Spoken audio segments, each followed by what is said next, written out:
கைமேல் பலன் கிடைத்தது. அரசன் ஒருவன் சகுனங்களில் ஆழ்ந்த நம்பிக்கையுடையவனாக இருந்தான். அரண்மனை ஜோதிடர் இந்த நம்பிக்கை மேல் குழி காய்ந்து கொண்டிருந்தார். ஒரு நாள் ஜோதிடர், அரசை, அதிகாலை எழுந்தவுடன் 2 காக்கைகளை ஒன்றாக பார்த்தால் நாள் சிறக்கும் என்றார்.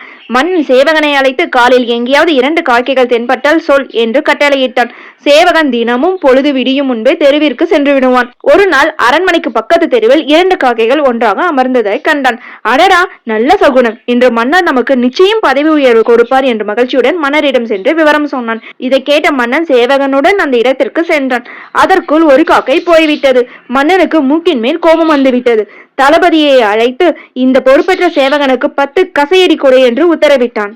சேவகன் சிரிக்க ஆரம்பித்தான். மன்னனுக்கு கோபம் அதிகமானது. ஏன் சிரிக்கிறாய் என்று சொல்லாவிட்டால் இன்னும் 10 கசையடி என உருமினான். சேவகன் சொன்னான், மகா மன்னரே, இன்று நான் மட்டும்தான் அதிகாலையில் 2 காக்கைகளை பார்த்தேன். கை மேல் பலன் கிடைத்து விட்டது அல்லவா என்றான். மன்னருக்கு அப்போதுதான் சகுனம் பார்ப்பது தவறு என்று உரைத்தது. ஓகே ஃப்ரெண்ட்ஸ், இந்த வீடியோ உங்களுக்கு பிடிச்சிருந்துச்சுன்னா லைக், ஷேர், சப்ஸ்கிரைப் பண்ணுங்க. தேங்க்யூ.